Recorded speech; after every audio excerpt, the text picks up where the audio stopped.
Now that you have a research question, we will begin moving into the portion of the course where you will be tasked with finding sources to help explore your research question. Before you get into finding sources, though, we must discuss evaluating sources. And when I say evaluating, I actually mean critically evaluating sources. Not only are you going to be finding sources, but you will also be evaluating each one based on specific parameters mentioned throughout this lecture.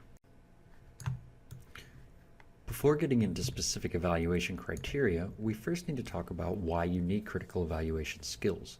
And this mostly deals with the information you were exposed to on a daily basis. So let's go over some terminology. So the first one I have here is misinformation. And this is false or inaccurate information that is spread intentionally or unintentionally, meaning that it's spread without realizing it's true. A related concept is disinformation. And this is false information that is intended to mislead, especially propaganda issued by a government organization to a rival power or even the media. Now, these two concepts aren't necessarily things that you're going to run across when looking for information on your specific research questions. However, these are things to know about and to keep in mind simply because these are the things that you're most likely going to be more exposed to in your everyday life. And I think you've probably run into this some over the past year or so as things like fake news have become much more of a mainstay in our daily media diets.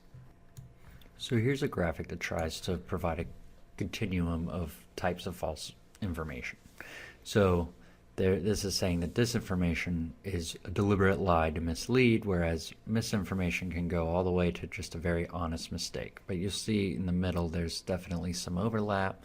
And then it also makes sure to point out what a hoax would be, which would be deliberately fabricated falsehood made to masquerade as truth. So Pizzagate might be a good example of a hoax that went terribly wrong. And unfortunately, it was one that was perpetuated by media outlets, such as Alex Jones. Think about what you will of someone like that, but he is a purveyor of hoaxes, of deliberate disinformation with a very specific goal of having people on his side, essentially. Think what you will of Alex Jones, but this is what he does, and it is an example of disinformation. I do think there is an element of misinformation that happens with personalities like that as well, where they do just perpetuate honest mistakes. But the point here of even bringing all of this up is that within how we consume information, these are things that could happen.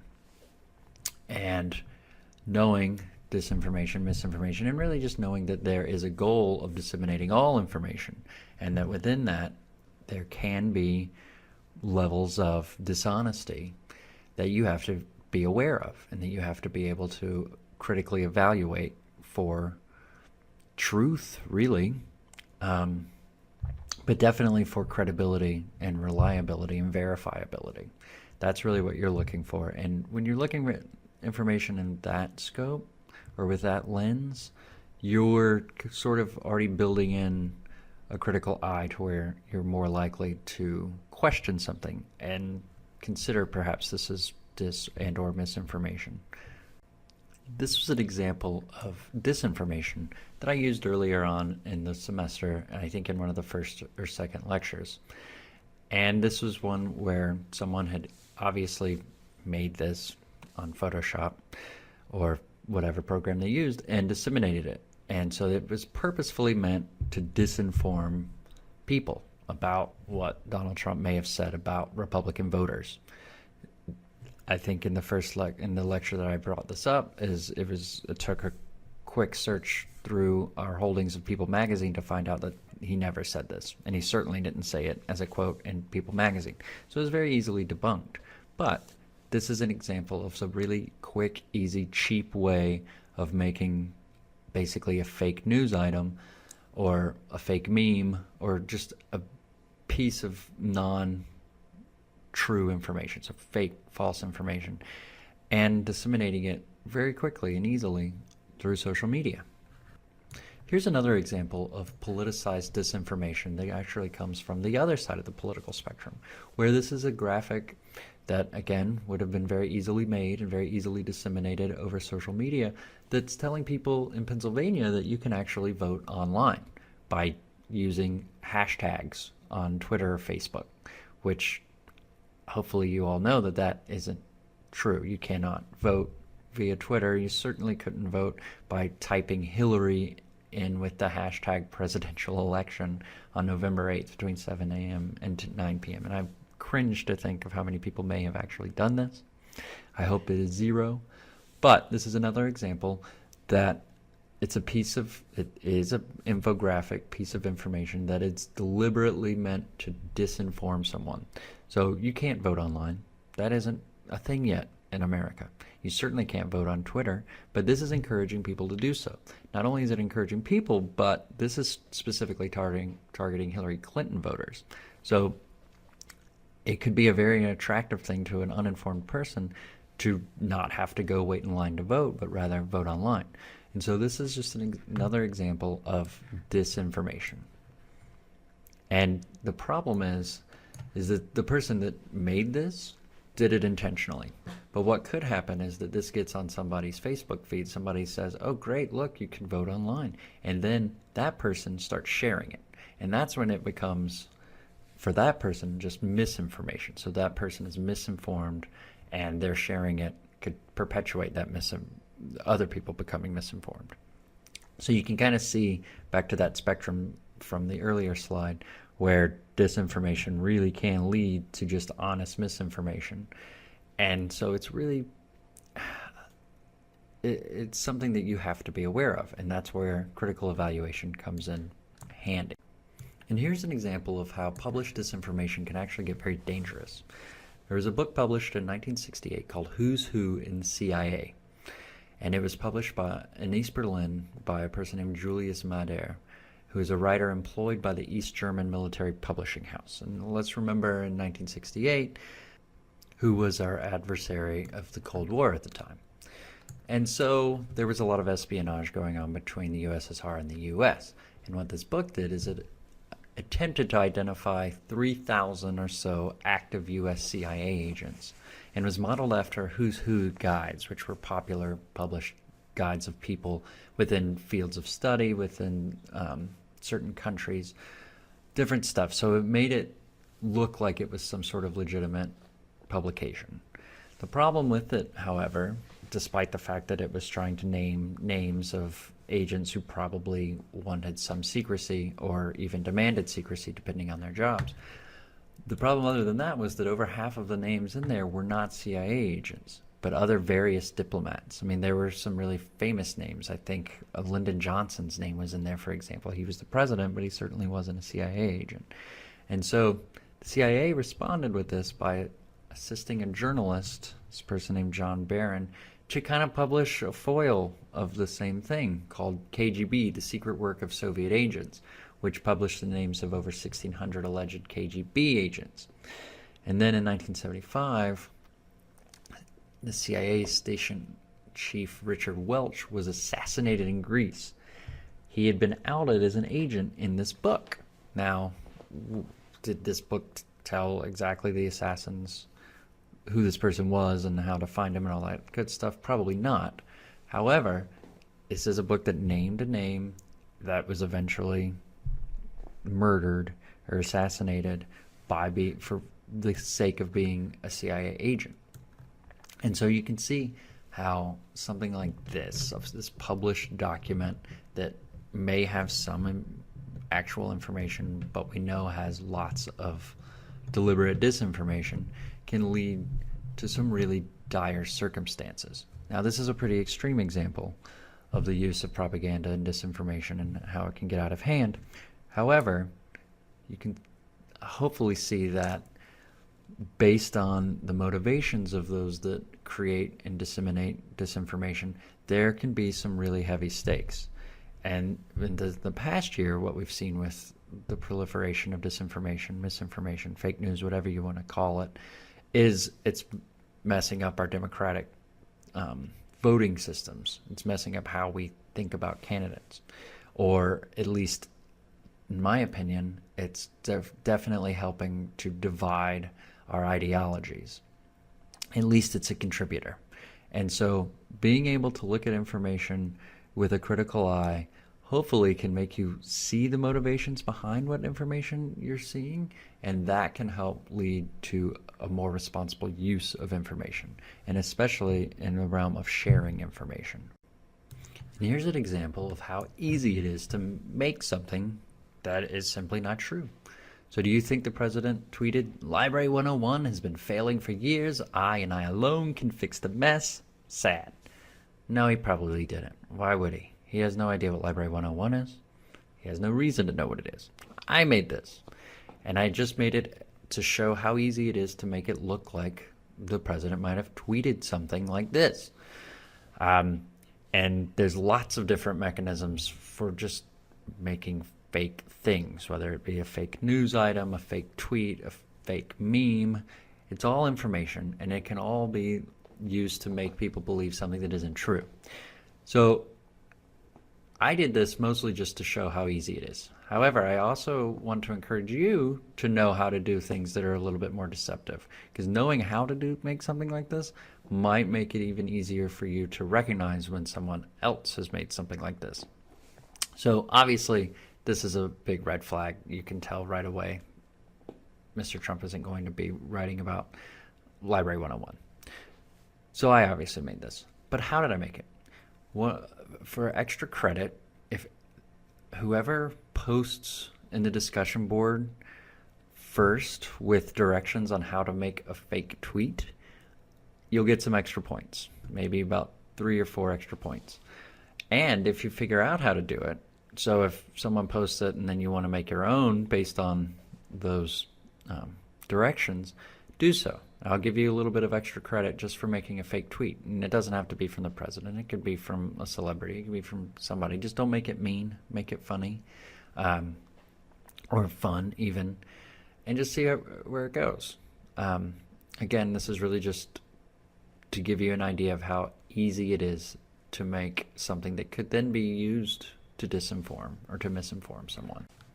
This leads again to why we need to evaluate information. Borrowing an image from an earlier lecture, we have the "it's not information overload, it's filter failure" image, and that is a lot of it. I think a lot of our citizens don't have high information and media literacy skills to always know what they're being exposed to is actual, accurate, verifiable information. And there's many reasons behind that. We've talked about them, and we'll talk about more of them right now. There are several forces that work against our rational thought when using information or engaging with information. When we've talked about mis and disinformation is one of those factors. There's also the concept of filter bubbles, which are a result of personalized search algorithms that then guess what information a user would like to see based on their location, their past click behavior, and of course their search history. And these exist within your Facebook feeds, within your use of Google, within Twitter, within YouTube. So these are things like recommended videos, recommended things to read, all of pretty much anything that might influence your behavior as far as engaging with information. And this was a concept that was originally brought out by Eli Pariser, who wrote an excellent book on it, which I do encourage you all to read. And basically what it concludes is that we're all sort of this product of marketing plus what we do choose what to do. But a lot of what we choose to search for is often influenced by what's marketed directly to us. And filter bubbles in the way of search algorithms really play into that. And one of the consequences of those filter bubbles are things like echo chambers. And echo chambers really engage with our individual confirmation biases. And a confirmation bias is our tendency to interpret new evidence as confirmation of one's existing beliefs or theories. So basically it's saying, I really just want to engage with the information that I already believe in. And those things that confirm what I already say, and anything that says the opposite, I may not really pay that close attention to. Or I'm going to have trouble accepting it as true. And then another thing that goes into and plays into this is search algorithms in general. And this can be Google rankings. If you're not aware of this, you might want to research it, where companies can actually pay for their websites to be ranked higher than others within search engines. And because of this, marketing plays a big role in what we then see on the internet. And so knowing the different mechanisms and motivations behind how information is presented to you will help you a lot more with how you evaluate it critically. And there are ways that you can get away from filter bubbles and echo chambers. One is using search engines that don't track what you actually search.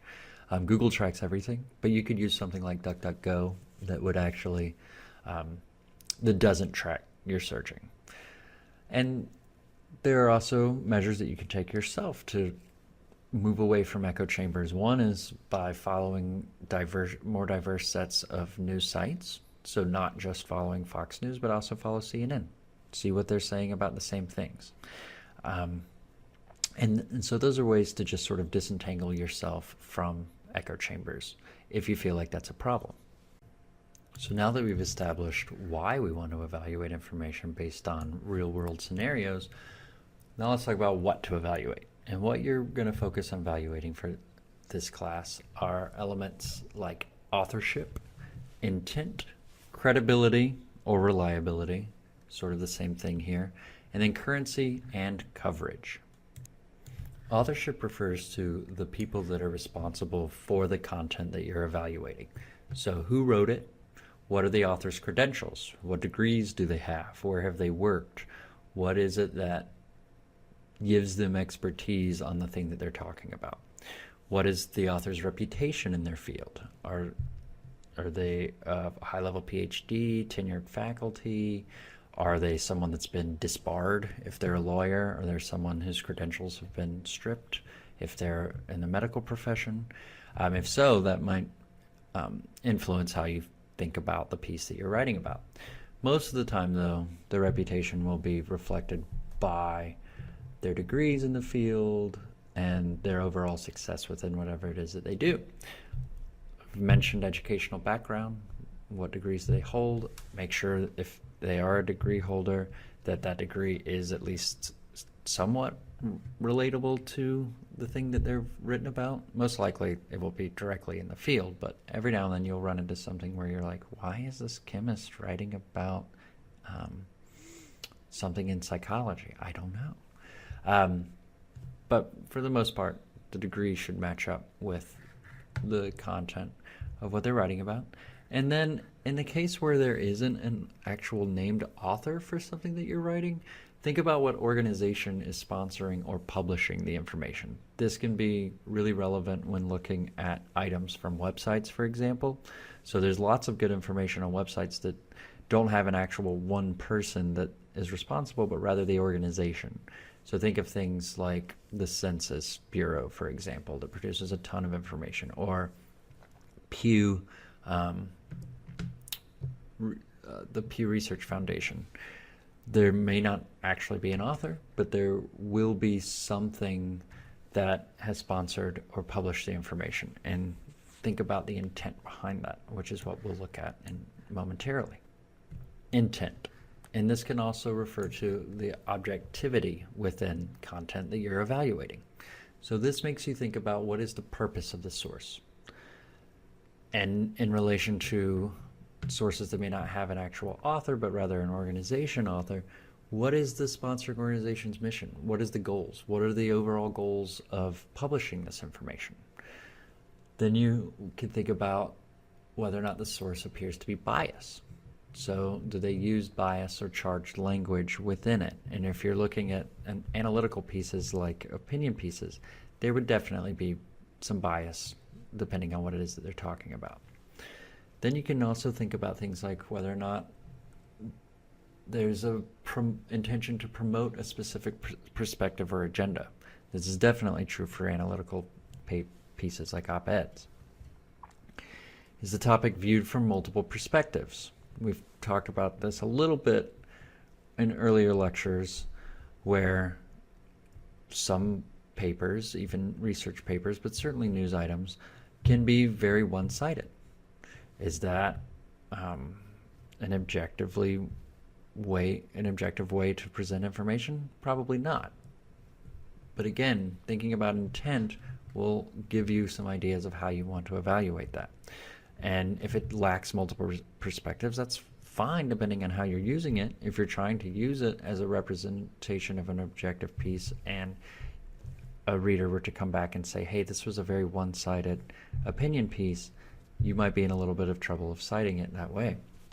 And then also think about things like funding or other support that presents a conflict of interest. And we'll get into this more when we talk about scholarly journal articles. But remember that pretty much all information that's disseminated is funded by something. Something is putting it out there somehow. Now, we do have movements like open access where things are coming out with less monetary motivation, but there's still some motivation to get it out there. And so trying to think about things like conflicts of interest and funding acknowledgments will help you with your critical evaluations that you're going to be turning in as well. Credibility and/or reliability will have you asking several questions about the source that you are evaluating. So within this realm, you're going to ask yourself things like, well, is the information presented factual? If so, how can I tell? Are there sources listed to help verify the information and help verify that it's factual? Are there statistics cited? If so, how? And are the collection methods disclosed? That's a really important thing about reporting statistics. If you're not transparent with how those statistics were collected, it doesn't give you a full picture. So brings to mind things like Quinnipiac polls, where you'll see 41% of Trump voters still think he's doing excellent. And then when you read the details, you'll find out, well, there was actually only like 70 people surveyed, and they surveyed them in one specific area, and it didn't really give a full snapshot.